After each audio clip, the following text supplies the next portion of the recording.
Thank you for joining me today. My name is Antwon Jacobs, and I have the honor to be able to talk to you today about a subject that is very near and dear to me. That is deploying your skills and supporting veterans transitioning to the workforce. My name, like I said again, my name is Antwon Jacobs. I'm a U.S. Army veteran, and I also, on my everyday 9 to 5, I help assist veterans find healthcare employment here in the Commonwealth of Virginia. Um, the reason for me doing this segment today is to be able to help prepare service members and their families understand the importance of transitioning, and also help employers understand where they can assist service members with their transition period. We understand people that have been in the service that have transitioned out understand that is a very difficult time, and it can make or break you, depending on how much information you know and how much knowledge that you accumulate during your time in the service, and those that you may know on the outside that may have already transitioned out. But we're gonna go ahead and get started, and I hope you learn a little bit about helping service members transition into the workforce. And I also would love to answer any questions that you may have at the end of the presentation. So we're gonna go ahead and get started. The transition period. As you can see, let's start talking about the transition period. This phase is one of the most pivotal moments in a service member's life. As a veteran myself, I can tell you that when you're in the military, the structure and the stability, it provides a lot of comfortability. It makes it to where it's a lot easier, where you don't have to do too much external thinking. You know where you're supposed to be. You know who you're supposed to talk to. You know where you're supposed to be, and how often you're supposed to be there. Everything is mapped out for you, your job, your housing, your paycheck, even healthcare. Please remember, healthcare is so important and vital these days. And once you transition out the military, that healthcare may or may not be there for you. And we understand that, once you have family members, healthcare is very vital, especially for the little ones. But once you leave the military, that safety net is gone. This is where the lack of knowledge about civilian life really hits home. The reality is, transitioning into civilian life impacts more than just the service members. It also impacts the family members, whether they need to adjust to a new community, finding new schools for children, or navigating civilian healthcare. It's a time that requires both awareness and careful preparation to ensure a smooth transition. Now that I let you, now let me ask you all the things that you should think about. What would you do if you had to switch careers overnight? What would you do if you had to leave behind a community that you've known for years? What would you do if you had to start over in an unfamiliar environment? For most people, that's an overwhelming thought, and yet for service members, this is an everyday reality. Most service members usually stay at each duty station anywhere between 2 to 4 years, depending on the assignment and depending on what is needed, depending at any other military bases around, depending on your branch of service. But majority of service members stay at that certain duty station for anywhere between 2 to 4 years. For most people, that's an overwhelming thought, like we just talked about. And yet, for service members, there's reality. No matter how long someone has worn uniform, reentering civilian life is often one of the most stressful challenges they'll ever face. We all know that the change can be hard. So why do you think the transition is particularly difficult for veterans? The answer is very simple. Veterans are trained for very specific roles in the military, and while those roles come with inevitable skills, translating them into civilian terms is not always straightforward. A lot of service members use a lot of jargon, military jargon. A lot of service members put things on their resume that don't necessarily equate into the civilian world unless it's transferred properly within the terminology. A lot of times, employers aren't completely aware or understanding of the skill sets that a service member can provide, simply because they don't know exactly how to translate what a service member has done in the service compared to what a civilian has done while they're working their normal 9 to 5. That is the more difficult part when it comes to transitioning. Service members have a lack of understanding what civilians are looking for, and civilians have a lack of understanding what a service member is able to provide while they were in the service, learning all the special hands-on skills and training and knowledge that they've experienced while wearing the uniform.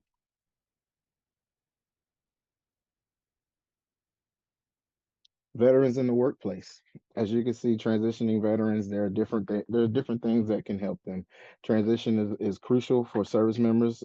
It also requires them to be very knowledgeable and understand where the civilian opportunities are. Which means that, as civilian workers, you should be focusing on putting out the narrative that you're interested in veterans. You want veterans to fill some of your empty employment opportunities. You want to broadcast that you're military spouse friendly. Those things help veterans stay in your locales. And we'll talk about retention a little bit later.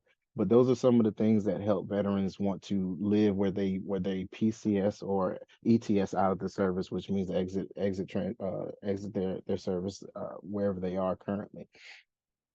Veterans are truly invaluable to the workforce. Let's think about this.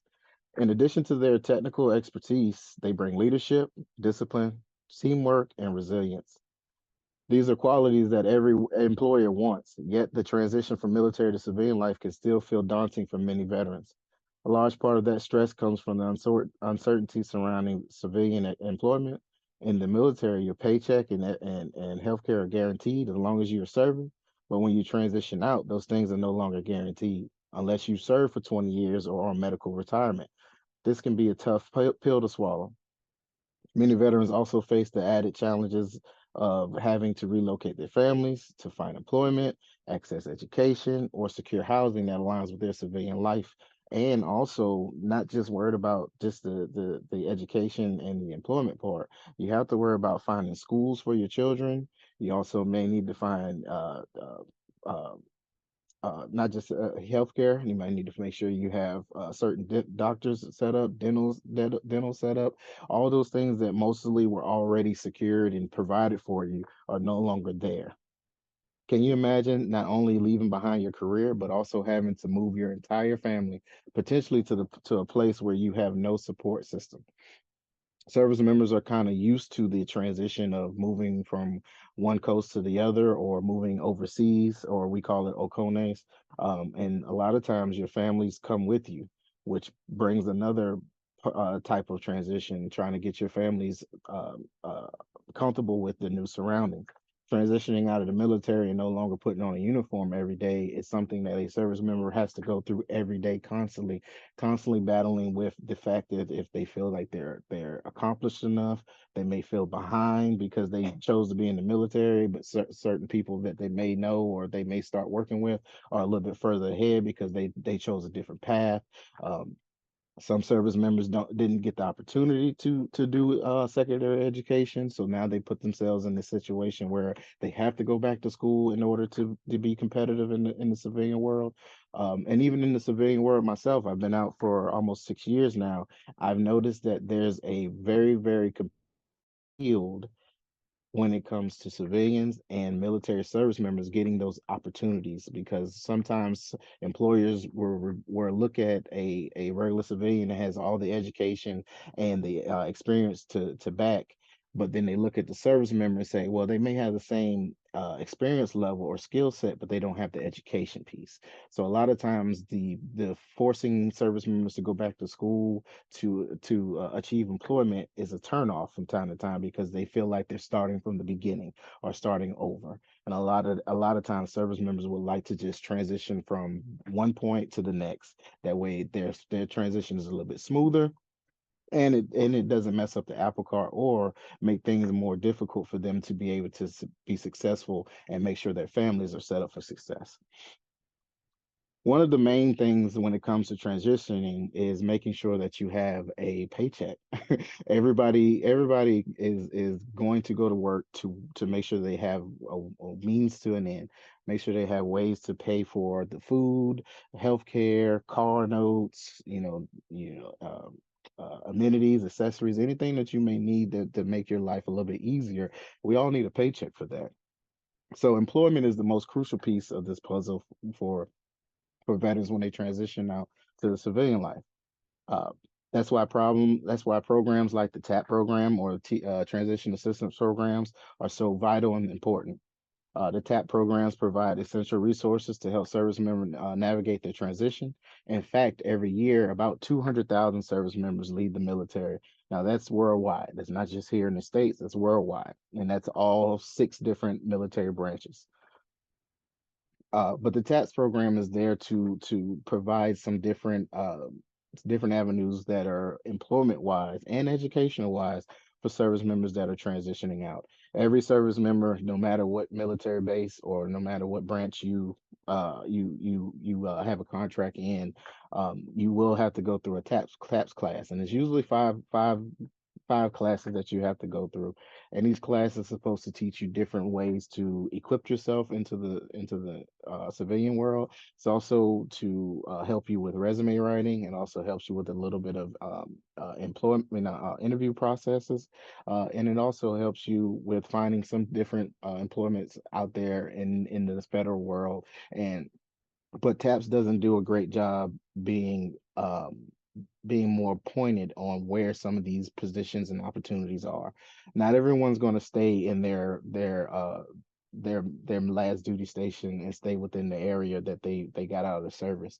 Most people are usually going to go back home where their home of record was before they joined the military, or they're going to stay in that vicinity where they got out of the service for a short period of time. Not everybody stays for good where they ETS out of the service, simply because of comfortability and relatability. A lot of times people feel like they can go back to where they know, because they either know some people that have some opportunities, or they know some people that know some people that has opportunities, and they're more comfortable in a setting like their home of record, or a place where their spouse is from, things like that.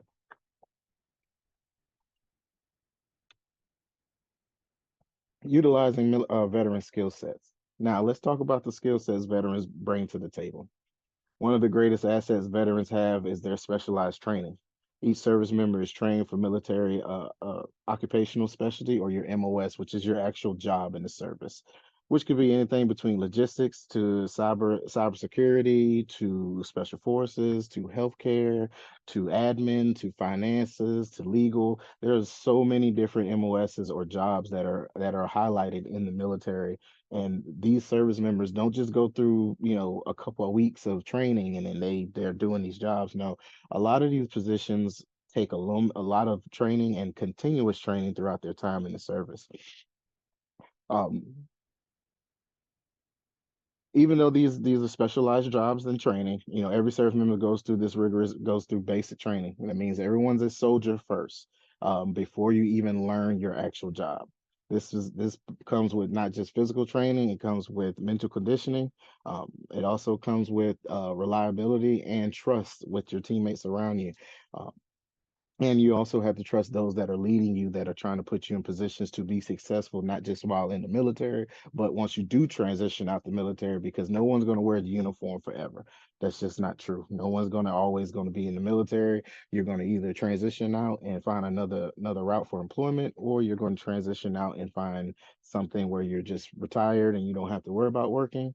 But most people don't have that luxury. They usually have to transition out the military and then get a secondary, I mean, get another career or another job.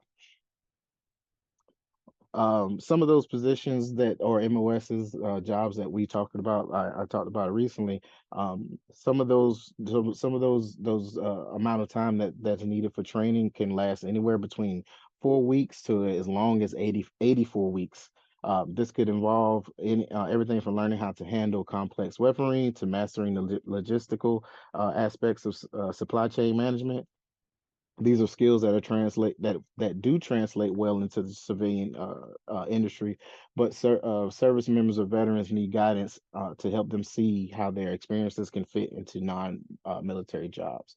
Usually that means that they can explain to you until they're blue in the face what their job is that they do every day, but they may not be able to articulate it properly in a resume, which means they need either a third party or they need a secondary person to go over their resume, help them out with their skill set so it can translate or be transferable to a civilian job and make that transition period a lot smoother.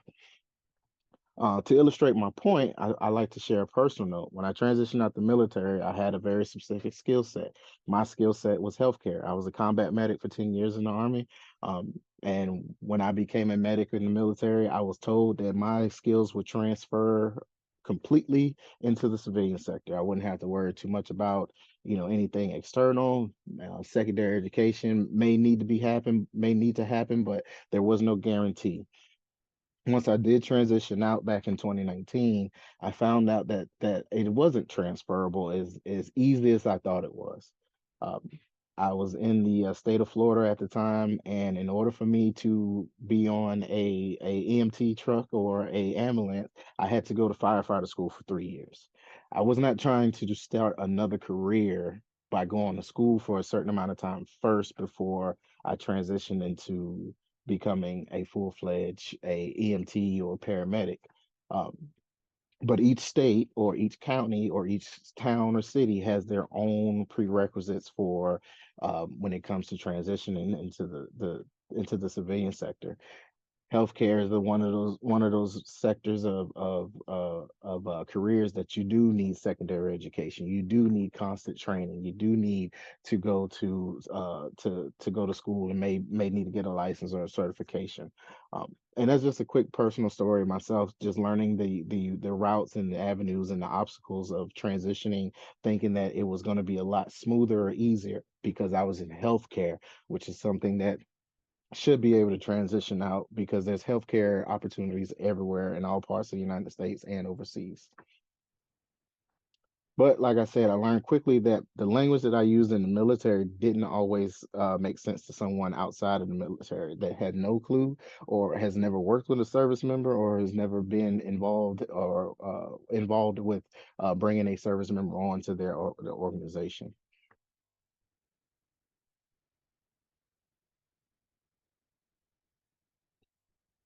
So on the other side of the table, we have civilian employers.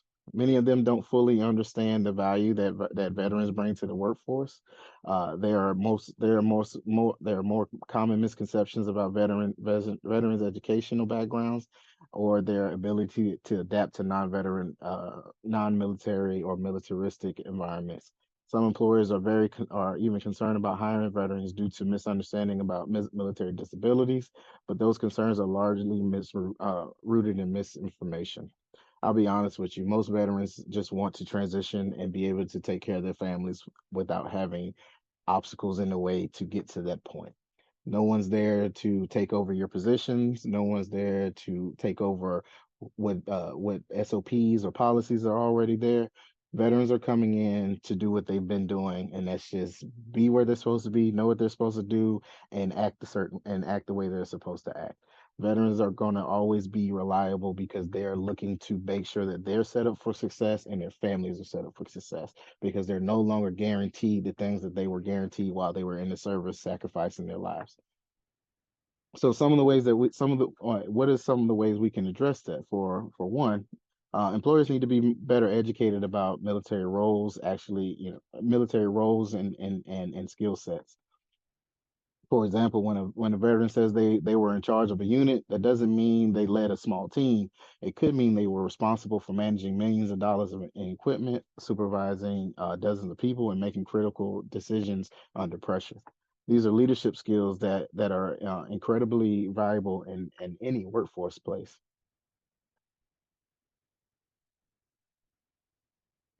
Some of the challenges that veterans have. For veterans, one of the most significant challenges is the job search process itself. Many veterans have never had to go through a formal interview or drum up a civilian resume. The only real interview prep or process that a service member will go to is when they're trying to get promoted to the next rank. which is really not an actual interview. They're not trying to get a job. They're not trying to persuade someone to get a job. They're trying to persuade someone to get the next promotion. And usually that comes with other tests, not just what you know, knowledge base wise. The military doesn't always prioritize soft skills like communication, conflict resolution, or public speaking, which could put veterans in a disadvantage. Uh, Additionally, veterans often don't realize how transferable their military skills are to the civilian workforce. A logistics officer in the military, for example, has skills that can easily transfer to supply chain management in a corporate setting, but without guidance, many veterans don't see the connection. Usually, it's just one or two words or terminology that changes what their actual skill sets were. And once your organization truly understands what that skill set is, you can implement it to whatever role that your organization has to offer.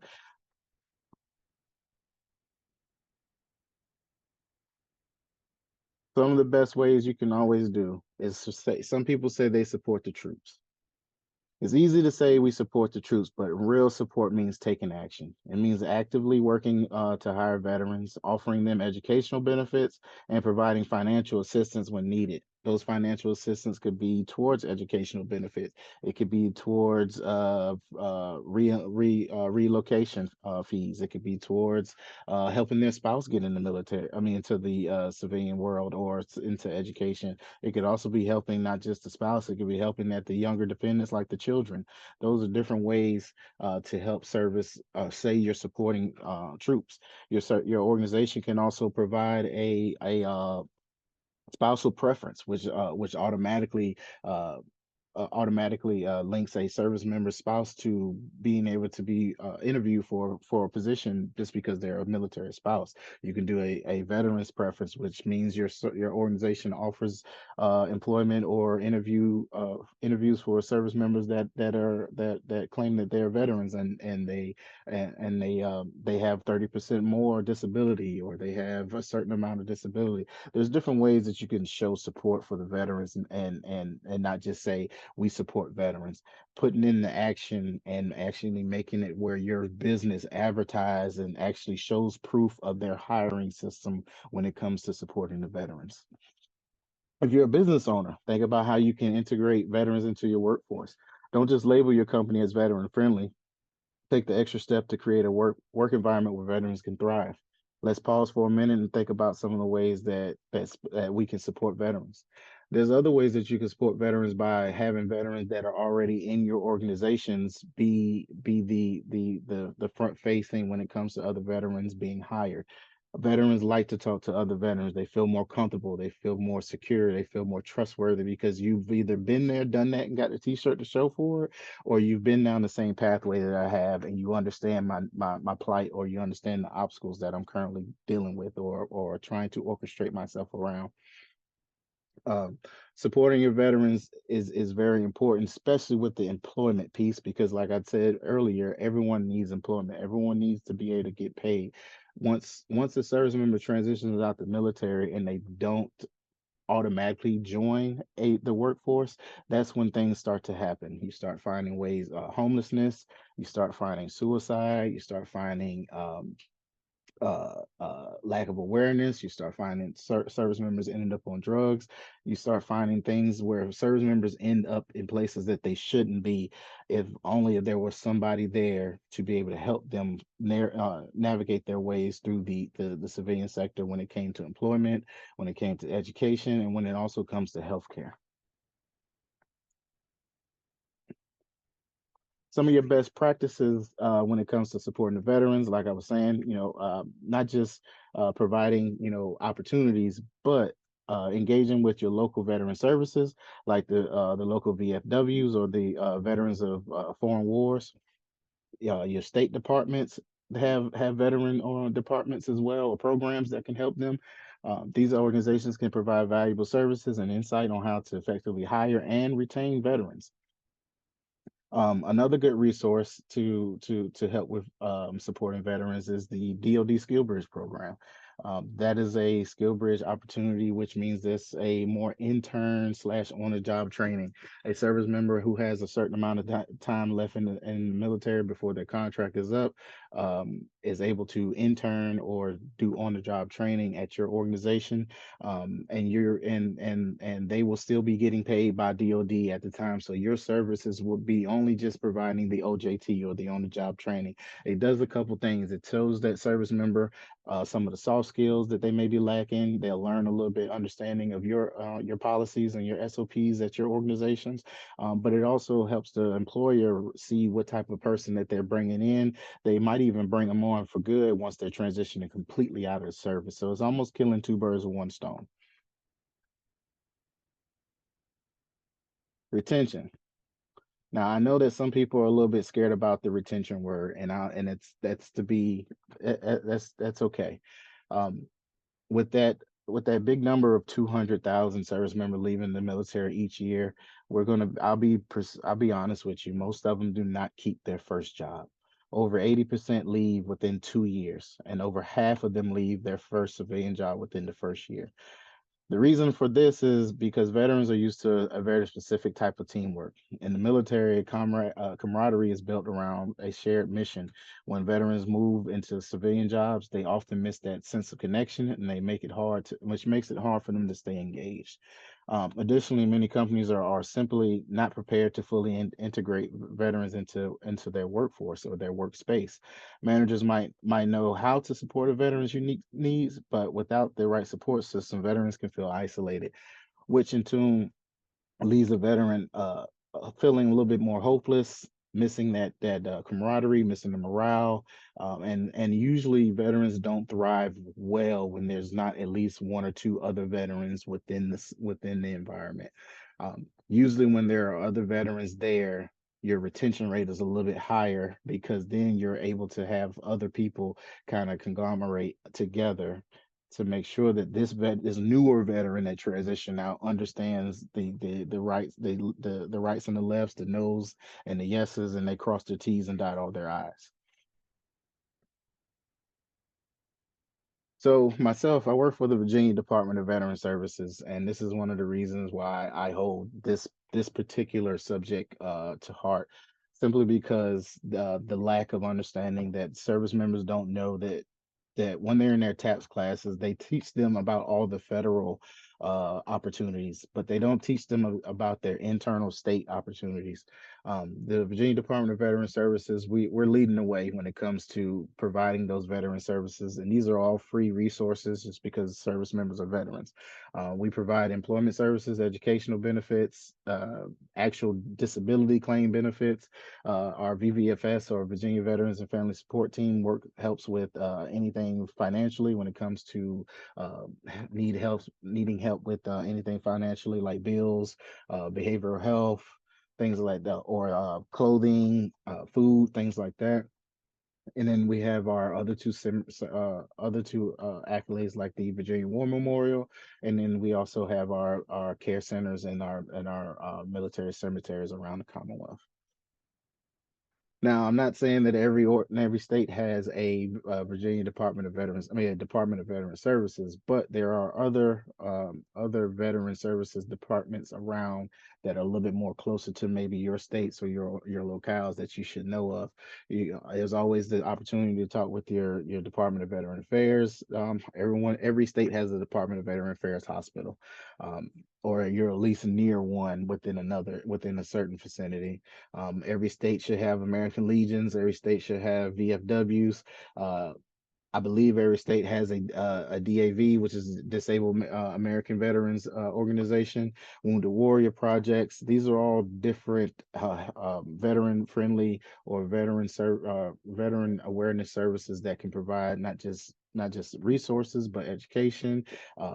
They can also help with healthcare. They can also help employers learn how to keep and retain service members, and how to bring them into the fold so they don't feel so left alone, or they don't feel so isolated, or they don't feel like they've left out, or they made a mistake leaving the service.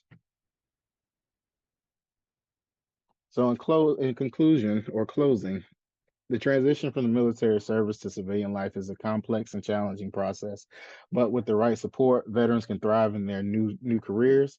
By understanding their unique skills and offering tangible support, we can help veterans continue to serve in this time in the civilian workforce. I would like to say thank you for allowing me to talk with you over the last 30 minutes. At this time, I will take any questions. And please, it doesn't matter what the question is. I definitely try to give you the best answer that I have.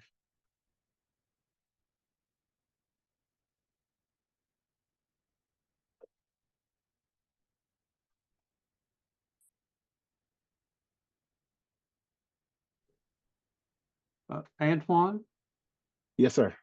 I first of all, I want to commend you on a very informative presentation. It's an area that those of us who are not part of a state workforce organization and directly connected with the veterans often are underinformed about. The other thing I want to say is that it's been my passion trying to get the transition of skill sets and certifications from military service to transition into civilian professions and make that seamless upon their exit from the military. Mhm. So they instantly are eligible for the highly skilled work that they're trained for. So that's a good statement. Some of the best things that I've noticed is that if your state, and it's usually your state, it has it. Your state has some form of veteran friendly programs. They may not advertise it, or they may not. It may not be one of those forefront programs that are offering enough information.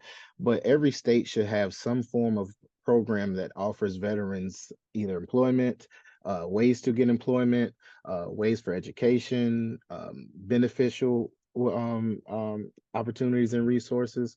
And like I was saying in the last couple slides, if you don't have a state approved organization, reaching out to your local VFWs and foreign legions and things like that. Those programs are there.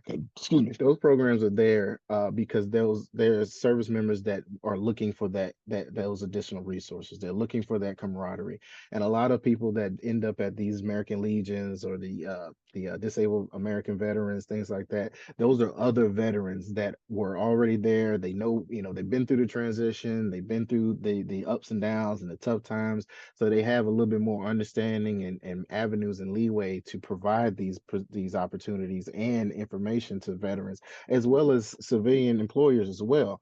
Um, so you don't have to be a veteran to reach out to some of these organizations. It's just let them know, hey, I'm an interested candidate that wants to learn more about how I can support veterans when it comes to workforce development.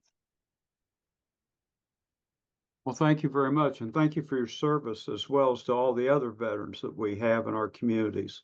Thank you, sir. Very important part of our country, and we appreciate you all. Thank you. I greatly appreciate it. Thank you, sir. And thank you to everyone that put some information in the chat and those that said thank you for the presentation. You're very welcome. If there's no more questions or anything like that, that's more than fine. But I know that they said they're going to send out this presentation. My information is on the last page. If anyone has a question or wants to shoot me email, and they need some more information that they may not have heard, please let me know. Shoot me email. I'll definitely get back to you and let you know where you might be able to find some of those resources and information.